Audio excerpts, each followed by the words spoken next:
कि ऐसा भी सुख मिलता है कि वो ब्रह्मादिक के भोग सब विषम लागता है।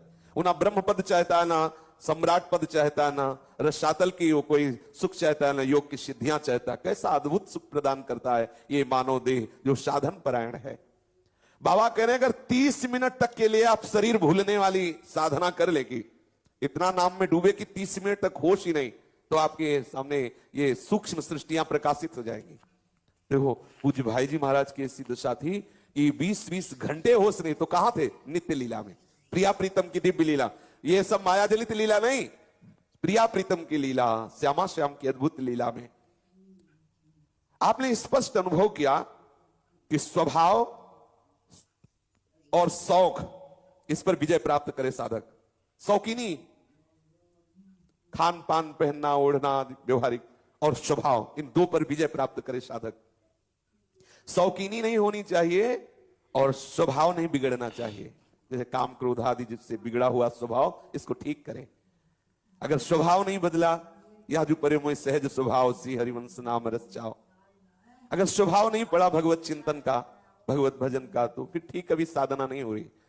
आपके अंदर ये खाने को मिलना चाहिए, पहनने को मिलना चाहिए, देखने को मिलना चाहिए, ये शौकीनी, अगर ये अंदर से चाह है तो भी क्या साधना हुई है? आपकी मुट्ठी में होना चाहिए ये बातें, सहजावस्था, कोई भी विषय महत्व न रखे आपके चित्त में, कोई भी विकार आपको हिला न सके, ऐसे होना चाहिए। बाबा कह रहे हैं अभ्यास, देखो नए शरीर वाले साधक को आसन का अभ्यास जरूर करना चाहिए। जो वृद्ध है, जिनका शरीर काम नहीं कर रहा, उनको विशेष दृष्टि नाम पर रखनी चाहिए, शरीर कैसे भी हो। लेकिन जो नवीन साधक है, उनको नाम जपते हुए, मंत्र जपते हुए सीधे बैठना, आसन पर बैठना। आपका जो स्वप्न दोष आदि, जो वीर संबंधी दोष, जो मन की चंचलता संबंधी दोष, ये सब शांत हो जाएंगे। आप शांत भाव से बैठना सीखें। आप हल्का आहार करके और आप ब्रह्मचर्य रहते हुए जब शांत भाव से बैठने की चेष्टा करेंगे, वीर ऊर्ध्वगामी हो जाएगा। आपकी वायु शरीर की पच जाएगी।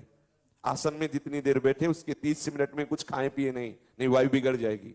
गंभीरता पूर्वक आप साधन में लगे, कुछ ही दिनों में शरीर, आप 2-4 घंटे बैठना तो एक साधारण सी बात है, साधारण सी बात। महापुरुष जन 18-18 घंटे एक आसन पे बैठे, 18 घंटे एक आसन पे। देखो बाबा के लिए आया, कई वर्ष बाबा लेटे ही नहीं। अभ्यास है, आप जैसा अभ्यास कर लें। नौजवान साधक है, आसन में बैठे, बोले यहां दर्द करता है, यहां दर्द करता है, वायु है, थोड़ी देर बाद पच जाएगी, शून्याकार स्थिति आने लगेगी, आसन हो। और ये नहीं कि किसी संप्रदाय वाली बात हो, आसन में बैठना भजन करना है तो हर संप्रदाय के लिए। बोले हमारे संप्रदाय में नहीं, ऐसा तो हमने कहीं नहीं सुना। भगवत भजन करने के लिए संप्रदायवाद की आड़ मत लीजिए, चाहे सहचरी भाव के हो, चाहे सखा भाव के हो, सबकी बात भजन है। देखो प्रबोधानंद पाद सरस्वती जी